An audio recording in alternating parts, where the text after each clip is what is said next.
सुबह सवेरे नमाज के बाद नाश्ते से फारिग होकर मैं और कमांडर अब्दुल हक जाने के लिए तैयार थे। सड़क तक जाने में हमें 2-3 घंटे लग गए थे। वहां से हमें अरगून और सारूबी तक गाड़ी मिल गई थी। वो गाड़ी मुजाहिदीन ही की थी। आगे का रास्ता पैदल तय करते हुए हम पक्तिका पहुंचे, क्योंकि मेरा इरादा कुछ खरीदारी करने का था।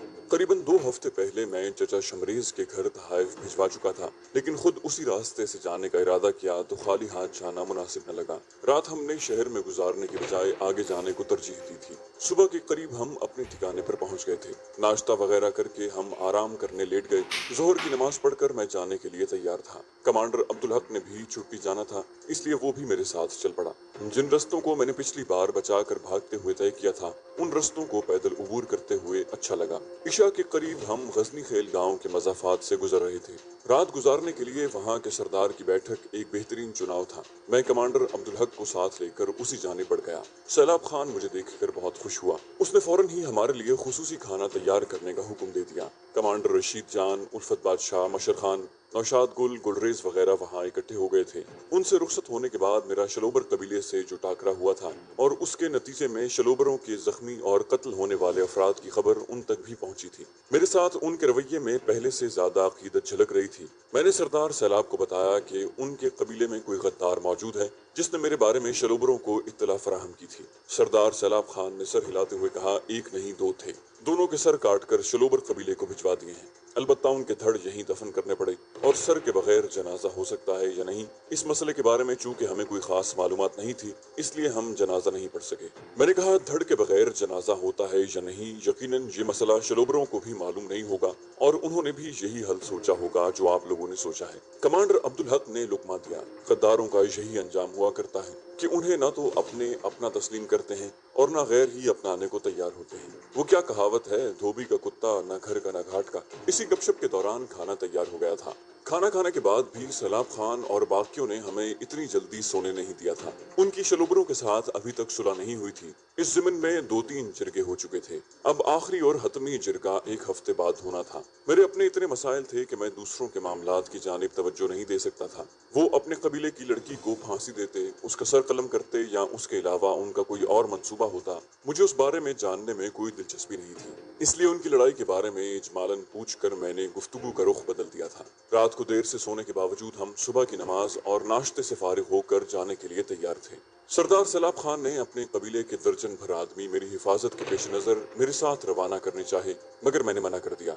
यूं भी कमांडर अब्दुल हक शलोबर कबीले के साथ मेरी सुलह की बात कर चुका था। सबसे बढ़कर वो मेरी वापसी से भी नावाकिफ थे, तो मुझे नुकसान पहुंचाने का क्या सोचते। और इतना तो वो भी जानते थे कि मेरे खिलाफ कोई कार्रवाई करने का मतलब भेड़ों के छत्ते को छेड़ने के मुतरादिफ था। मुजाहिदीन इतने भी कमजोर नहीं थे कि एक गांव पर काबू न पा सकते। आते वक्त रस्ते पर बर्फ पड़ी थी, जबकि अब अप्रैल का इख्तिताम था। बर्फ बिल्कुल खत्म हो गई थी। सर्दी की शिद्दत में पहले जितना जोर बाकी नहीं था। दोपहर ढले हम गुलगारे के मकान पर पहुंच गए थे। मैंने उनके लिए खरीदे हुए तोहफे उनके हवाले किए। वो रात उनके घर गुजारी, चचा शमरेज को अफगानिस्तान में अपनी आप बीती सुनाई, और अगले रोज मैं कमांडर अब्दुल हक के साथ उस रस्ते पर दोबारा गामजन हो गया कि जिस रस्ते पर मैंने बर्फ का अजाब झेला था। उसे मैंने वो सारा वाकया बताया, और साथ ही ये कि गुलगारे ने किस तरह मेरी जान बचाई थी। वो बेसाख्ता कह उठा, वाकई ऐसी लड़की इज्जत और एहतराम के काबिल है। दोपहर को एक चश्मे के किनारे बैठकर हमने खाना खाया। खाने और गर्म कहवे से लुत्फानंदोज होने के बाद हमने जोहर की नमाज पढ़ी और दोबारा कमर बांध ली, और फिर रात को भी रुके बगैर चलते रहे।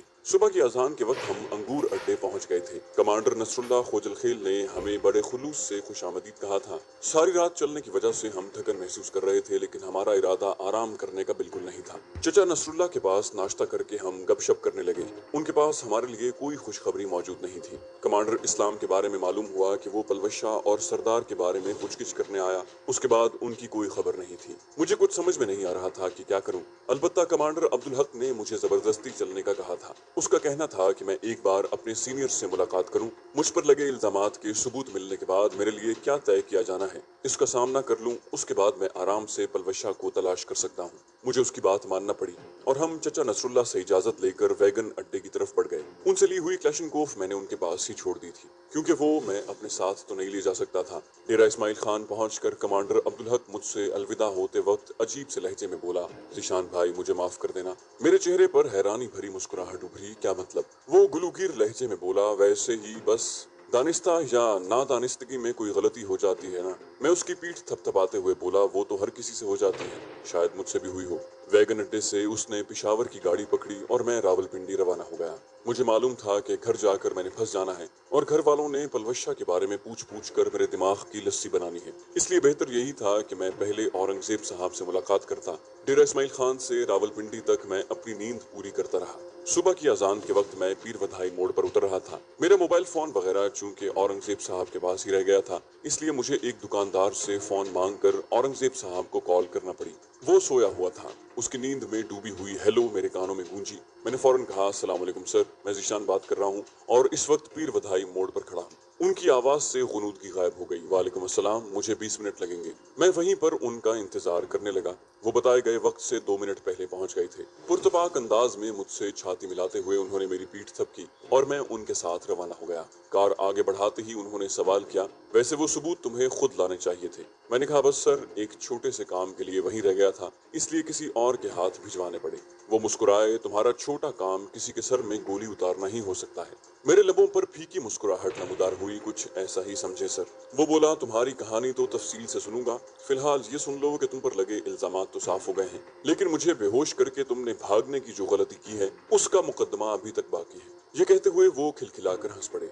मैं तुर्की बतुर्की बोला, एक फील्ड एजेंट से ऐसी छोटी मोटी गलतियां तो होती रहती हैं सर। वो बोला, हाँ, मगर सजा का सामना तो करना पड़ता है ना। उन्होंने कार अपने घर की तरफ मोड़ दी। नाश्ता करवा कर उन्होंने मुझे आराम का मशवरा दिया। आरामदेह बिस्तर पाते ही मैं सो गया। मुसलसल 2 रातों से मुझे बिस्तर नसीब नहीं हुआ था। दोपहर के 11 बजे जगा कर उन्होंने मुझे तैयार होने का हुक्म दिया। मेरे नाप की वर्दी और बूटों वगैरह का बंदोबस्त कर दिया था। 12 बजे मुझे कर्नल अहमद के सामने पेश किया गया। कर्नल साहब को सारी बात औरंगजेब साहब तफसील से बता चुके थे। मेरे साबिका कारनामों को देखते हुए और मेरी मजबूरी को मद्देनजर रखकर उन्होंने मुझे खाली वार्निंग देने पर इक्तफा किया। उसके साथ ही उन्होंने मुझे वापस अपनी यूनिट में भेजने का हुक्म भी दे दिया। इतनी आसानी से जान छूटने पर मैंने अल्लाह पाक का शुक्र अदा किया। अलबत्ता मेरी अपनी यूनिट के कर्नल साहब तक भी ये तमाम बातें तहरीरी सूरत में भिजवा दी गई थी। नामालूम उनका क्या फैसला होता, और मुझे लग भी यही रहा था कि कर्नल अहमद ने मेरी सजा वगैरह का तयन मेरी यूनिट के कर्नल साहब की सवाबदीद पर छोड़ दिया है। आर्मी में एक यूनिट से दूसरी यूनिट में तब्दीली पर चंद दिन की छुट्टी जरूर मिलती है, जिसे ज्वाइनिंग टाइम कहते हैं। कर्नल साहब के दफ्तर से बाहर आते ही मैं औरंगजेब साहब को मुखातिब हुआ। सर, मूव ऑर्डर पर जितनी ज्यादा छुट्टी दे सकते हैं दे देना। वो मुस्तफसिर हुए, दे दूंगा, मगर क्या करना है लंबी छुट्टी का।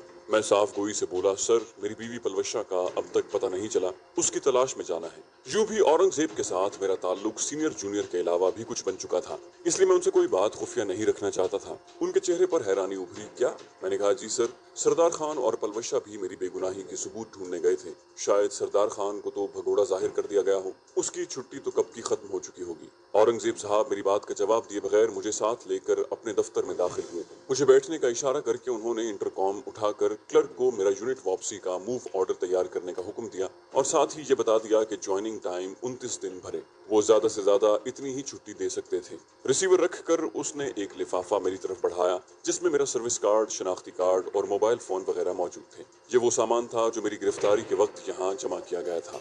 शुक्रिया कहकर मैंने सामान वर्दी की जेबों में मुंतकिल कर दिया। वो गंभीर लहजे में बोले, सरदार अपने घर में है, हादसे में उसकी दाईं टांग टूट गई थी, उस हादसे की वजह से उसे भी वापस यूनिट भेज दिया गया है। मेरे मुंह से निकला, पलवशा। मुझे अपनी आवाज जैसे खाई से आती हुई महसूस हुई थी। वो बोले, इस बारे में तुम्हें सरदार ही तफसील से बताएगा।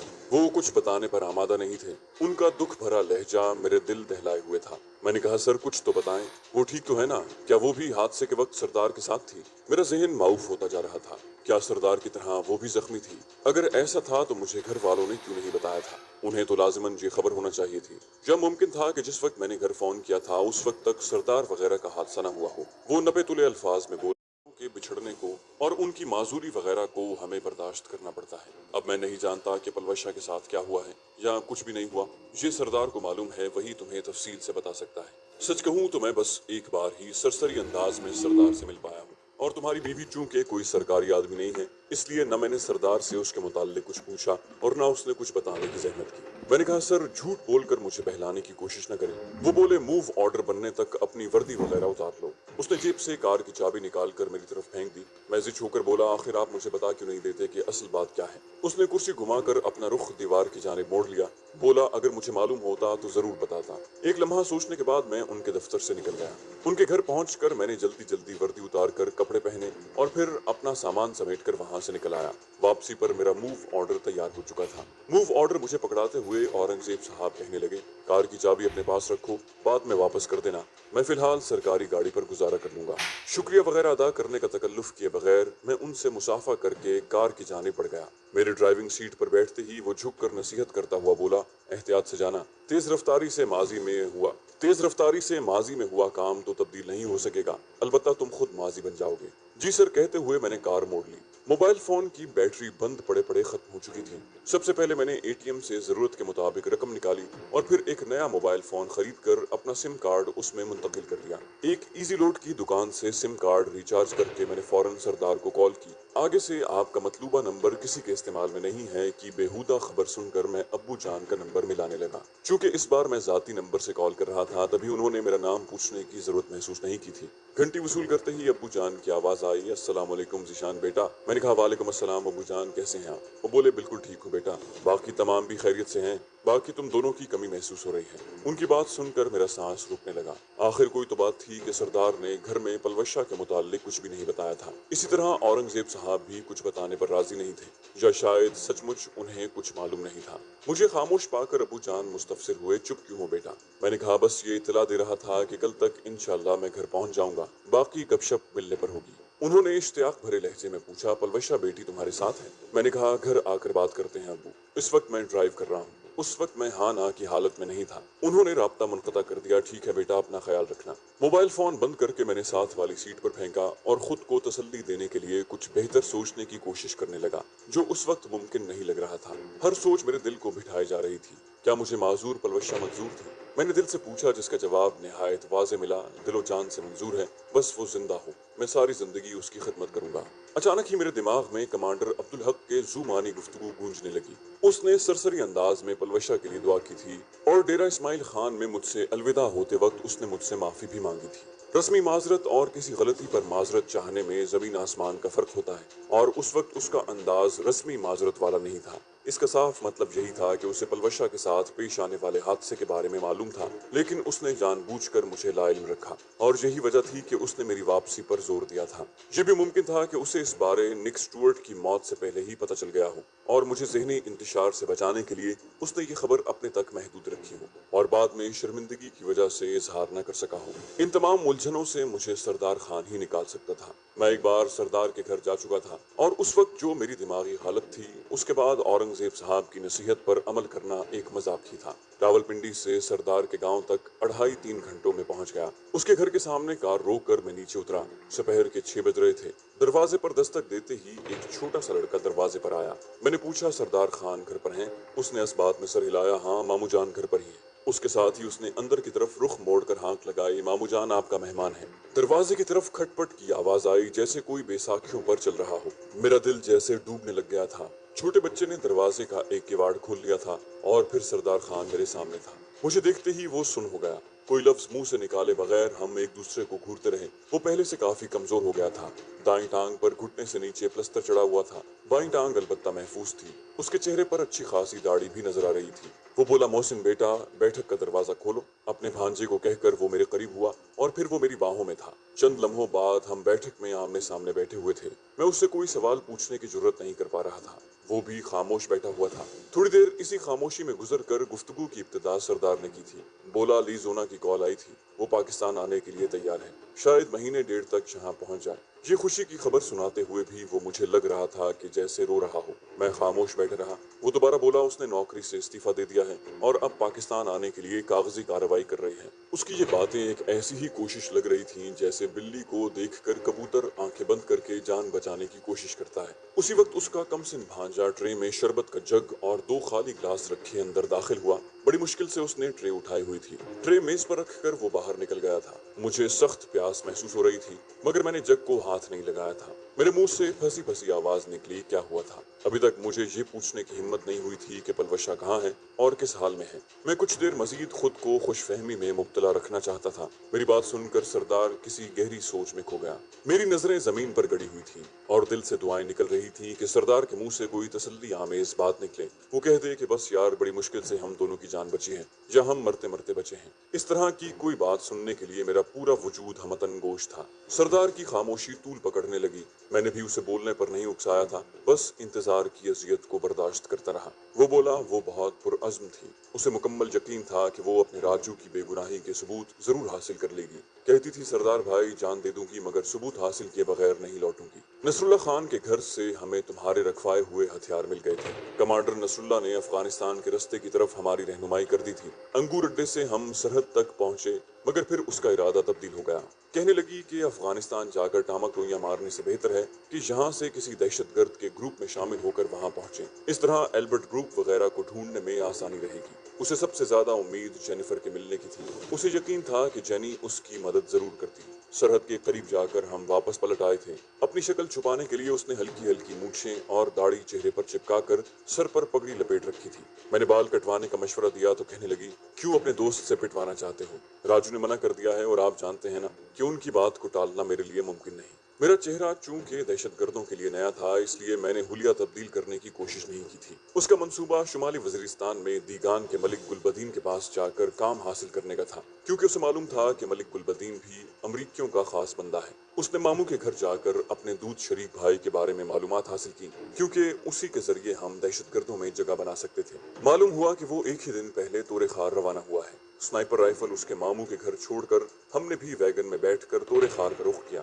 वो राइफल हम दहशतगर्दों में जगह बनाने के बाद वहां से बआसानी ले जा सकते थे। तोरे खार का मलिक फिरोज अब सनोबर खान के बाद दहशतगर्दों का करता धरता है, लेकिन जनूबी वजीरिस्तान में पलवशा और आपने बहुत काम किया था, इसलिए हुलिया तब्दील करने के बावजूद वो मलिक फिरोज के पास काम हासिल नहीं करना चाहती थी। अलबत्ता उसकी बैठक में एक बार जाकर अपने भाई का पता मालूम करना इतना मुश्किल नहीं था। हम दोनों दोपहर के वक्त तोरे खार पहुंचे थे, लेकिन उसकी बैठक में घुसते ही अजीब सूरत हाल का सामना करना पड़ गया था। इसे एक अनोखा इत्तेफाक ही कहा जा सकता है कि तोरे खार के सरदार फिरोज खान के हमरा राजपाल बैठा कह कहे लगा रहा था। वही हिंदू राजपाल जिसने अपने साथ अमेरिका में स्नाइपर कोर्स किया था। जब तक मैं अपना चेहरा छुपाने की कोशिश करता, उसने मुझे पहचान लिया था। पहचानते साथ ही उसने फिरोज खान से पूछा कि पाकिस्तान आर्मी का जवान उसकी बैठक में क्या करने आया है। उसकी बात सुनते ही फिरोज खान चौंक कर मेरी तरफ मुतवज्जे हुआ, और तब तक मैं एक नतीजे पर पहुंच गया था। वहां गिरफ्तारी देने का मतलब खुद को ज़िबाह करवाना होता। पलवशा को भी सूरत हाल की संगीनी का एहसास हो गया था।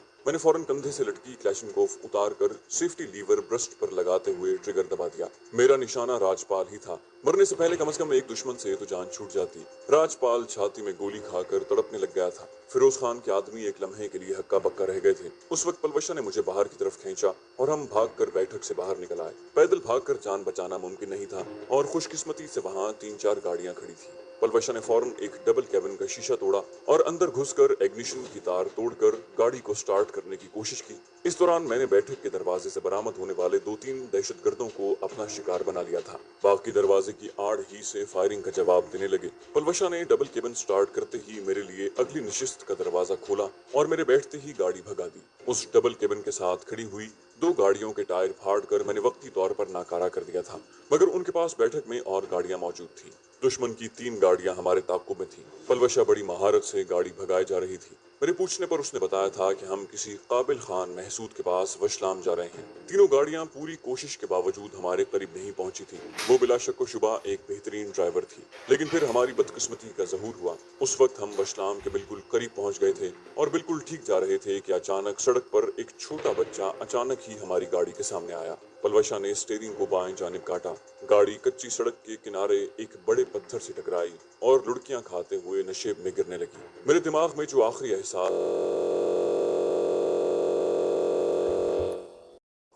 जिंदा है वो यही है کہ میں نے دروازہ کھول کر باہر چھلانگ لگائی تھی۔ اس کے بعد میری آنکھ ہسپتال میں کھلی تھی۔ میرے سر پر گہری چوٹ لگی تھی اور مجھے قریباً مہینے بعد ہوش آیا تھا۔ میں پشاور کے ایک اچھے ہسپتال میں داخل تھا۔ مجھے وہاں لے کر آنے والا قابل خان محسوب تھا۔ وہ پلوشہ کا منہ بولا بھائی تھا۔ اسی کی زبانی باقی واقعات مجھے معلوم ہوئے۔ حادثہ ہوتے ہی وہاں لوگ اکٹھے ہو گئے تھے۔ دشمن شاید ہماری موت کی تسلی کر کے ہی وہاں سے ہٹتے، مگر میری خوش قسمتی کہہ لو کہ وشلام کے لوگوں نے پلوشہ کو فوراً ہی پہچان لیا۔ وہ حادثے کے بعد بھی ہوش میں تھی۔ وہ سب سے پہلے ہمیں وانا لے کر گئے، مگر وہاں کوئی خاص ہسپتال تو موجود نہیں ہے، اس لیے ایمبولینس کروا کر بنوں اور پھر وہاں سے صاف جواب ملنے پر پشاور لے آئے۔ وہ حادثے کے ہفتہ بعد تک زندہ رہی اور پھر سردار نے آنکھوں میں آئی نمی صاف کی اور گلوگیر لہجے میں بولا۔ اس نے قابل خان کو بتا دیا تھا کہ وہ اپنی بہن سپو گمائے کے پہلو میں دفن ہونا چاہتی ہے۔ ہوش میں آتے ہی مجھے قابل خان نے ساری بات تفصیل سے بتلائی۔ اس نے شناختی کارڈ کے ذریعے میرے گھر والوں کا پتہ معلوم کرنے کی کوشش کی تھی، مگر میری جیب میں تو نقلی شناختی کارڈ تھا، اس لیے اسے کامیابی نہیں ہوئی تھی۔ پلوشہ بھی حادثے کے بعد تھوڑی دیر تو ہوش میں تھی، لیکن اس کے بعد وہ مسلسل بے ہوش رہی تھی۔ بس ہمیں چھوڑنے کے فیصلے پر عمل کرتے وقت اسے چند لمحوں کے لیے ہوش آیا اور قابل خان کے سامنے اپنے دفن کی وصیت کر کے وہ چلی گئی، کبھی نہ آنے کے لیے۔ میں نے ہوش میں آتے ہی اورنگزیب صاحب سے بات کی۔ وہ میرے واپس نہ آنے کی وجہ سے پریشان تھے۔ اس کے حکم پر مجھے فوراً ہی CMH پشاور میں منتقل کر دیا گیا۔ میں نے قابل خان کا شکریہ ادا کر کے اسے رخصت کیا۔ میری ٹانگ پر تو سول ہسپتال والوں نے پلستر چڑھا دیا تھا۔ CMH والوں نے مجھے چند دن رکھ کر سک لیو دے کر چھٹی بھیج دیا اور تب سے میں یہی ہوں۔ سردار کی بات ختم ہو چکی تھی۔ میں کہیں دور خلا میں دیکھ رہا تھا، نہ میری آنکھوں میں آنسو تھے اور نہ دماغ کسی سوچ پر مرتکز۔ جانے میں کیا سوچ رہا ہوں۔ اور بیل آئیکن پر کلک کیجیے تاکہ آپ کو تمام ویڈیوز فوراً ملتی